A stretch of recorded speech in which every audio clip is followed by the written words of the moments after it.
Good evening. Tonight we're going to be doing our instructor demonstration of initiating a saline lock.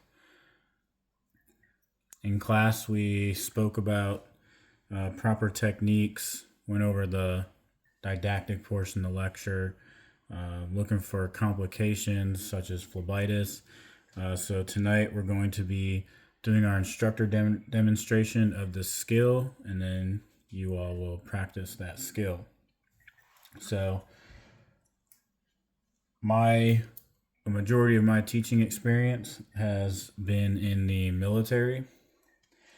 In the military, we use checklists for just about everything. So checklists might look something like this. So it gives you step-by-step directions, kind of like our NREMT skill sheets on how we're going to do things. But this is a good way to practice the skill in a linear fashion. Of course, as time goes on, you all will develop your own habits on how you're going to do things. But just for our learning purposes, we're going to use this skill sheet. We'll talk about that in a minute. We do have a variety of equipment out there that you all may encounter out in the field. What I have with me is just a couple different things that you might see.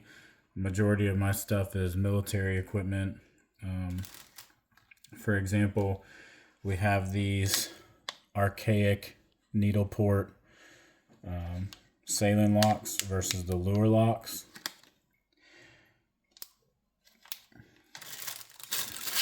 So for those that have never experienced one or the other, a Luer lock, saline lock. This is a Luer lock right here.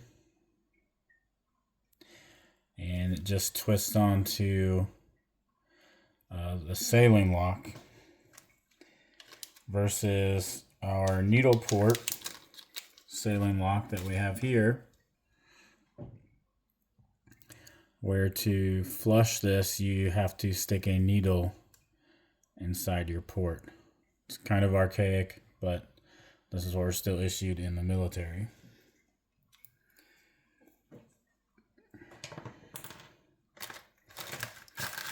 We also have a couple different types of start kits, or you may have to piece together your own.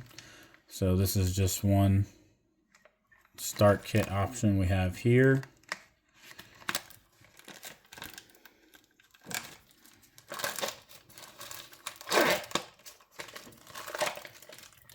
This comes with all the things you're going to need. You have a roll of tape, a tourniquet or constricting band, alcohol prep, some gauze. This one comes with iodine, and a Tegaderm. So most of you will encounter some sort of kit that looks like that when you get to wherever you're working, you get hired somewhere, or if you're currently working. Another option is this kit we are given in the military. Again, comes with everything that you need in it. You have, instead of the blue rubber constricting band, we have this black Velcro one.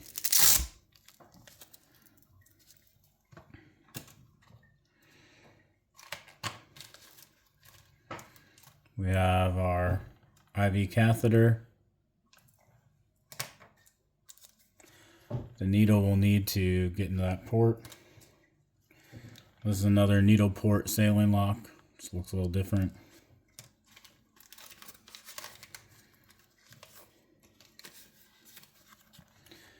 Alcohol pads, gauze, a massive Tegaderm. And you'll see why that's different than the smaller Tegaderms with that needle port. And then a 10cc syringe for your flush.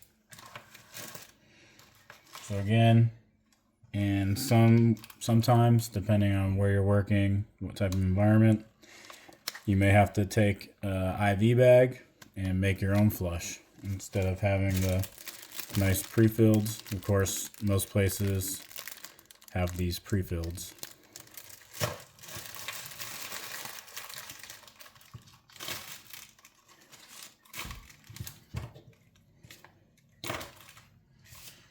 All right, so we're gonna walk through this sheet and then we'll do our demonstration. So step 1, take body substance isolation.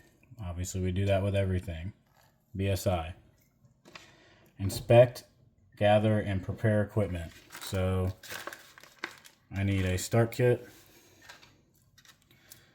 saline lock, a needle, a flush, constricting band, alcohol pads,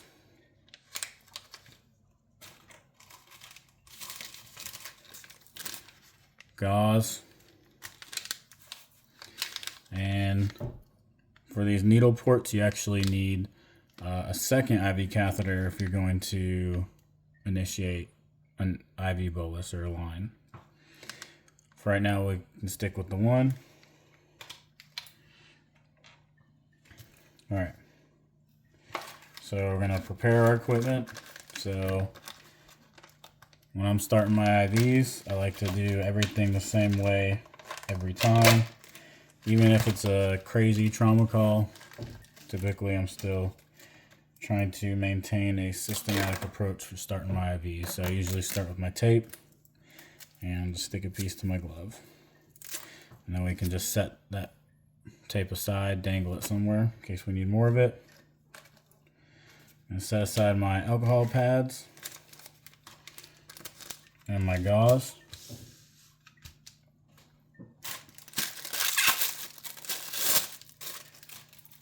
Going to prep my flush.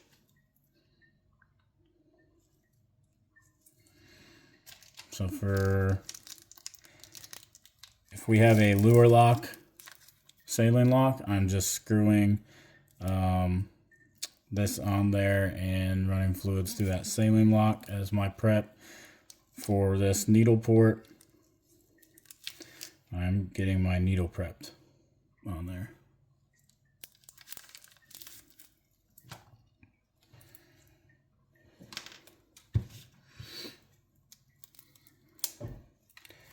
We have our constricting band. Again, we want to maintain a sterile field with all this, so as I open things up, I'm going to try and keep it sitting in the packaging if I'm prepping that way. I like to prep my Tegaderms as such, keeping it in some sort of clean field though.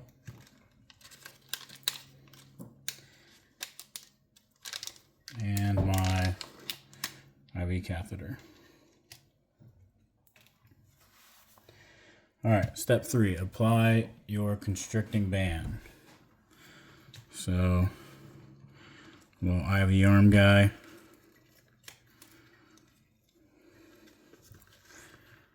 Alright, when you're applying your constricting band, alright, if you go from this way and tuck like so, it keeps your tails out of the way, versus if you tucked it the other way, your tail would be in your field where you're trying to start your IV. Alright, we're going to cleanse the site with the alcohol pad. So I'm going to go down here only because this arm, well, it's good practice to start lower and work your way higher in general. But obviously we all love to do ACs because they're big, they don't roll a lot, more stable. But for this arm, it just, to get a flash, it kind of works better down here. So I'm just going to go down here in the wrist. All right, so we're going to cleanse our site with our alcohol pad.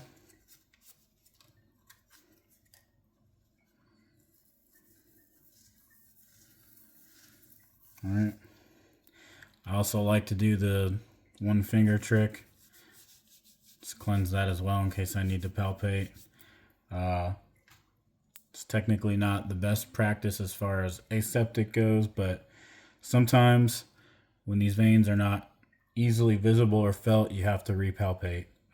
You should still in practice re-cleanse it with a second pad, but that is something that I do. All right, so you're gonna hold. Now, of course, once you do that, you can't touch this fingertip on anything. So step 5, hold the skin taut, distal to the site of the vena puncture with your non-dominant hand. So I'm right-handed, so my left hand, I'm gonna pull taut on this skin. This is actually a step that I see a lot of new medics miss. Hold the needle, step 6, hold the needle at a 20 to 30 degree angle, bevel up over the top of the venipuncture site. So this is my venipuncture site. This is our bevel. So bevel up, pull taut, 20 to 30 degree angle. Pierce skin and advance needle catheter until blood is visualized in the chamber. Now another thing that I see a lot of new medics do is take their sweet time with this, and that's going to hurt your patient. So we just want to pierce the skin quickly, go in till we get flash. I do have flash. Decrease the angle of the needle catheter 10 to 15 degrees and advance 1/8 of an inch. So that's another thing that's very important. So advance, and then we're going to advance our catheter. Advance the catheter until the hub touches the skin. Release the constricting band. Occlude the vein with your non-dominant hand. Now again, when you're occluding, you have to go beyond where the catheter is in the skin. And you can see we got flash there.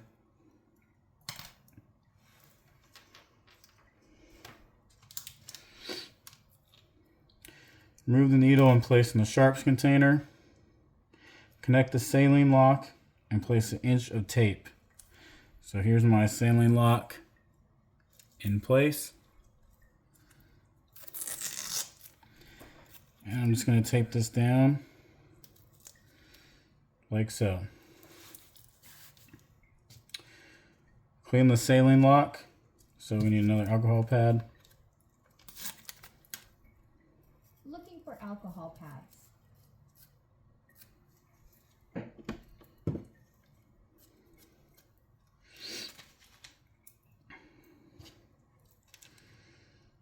Clean the saline lock, uncap the syringe, aspirate the site, the 5 ml syringe IV solution. So that's where this comes in.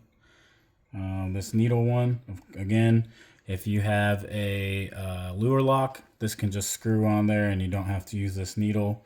Obviously that's much safer, but again, you may see this on the federal side or military. So just something to know. So we're going to aspirate and flush 5 to 10 mLs. Right? And then of course this has to go in the sharps. And we don't want to recap anything, but real world we do not recap stuff. Okay, it goes right in the sharps container. Cover both the hub and the saline lock with the transparent dressing. Now again, with a normal saline lock, you can get away with these tiny ones as long as you keep that end exposed with the lure lock where it can just screw on. With these needle ports, you have to actually cover the entire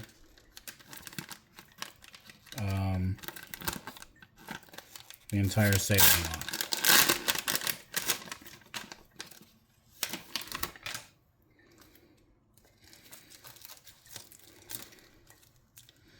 And that is how to start an IV, initiating a saline lock. And I will post our checklist within the video as well so you can see it.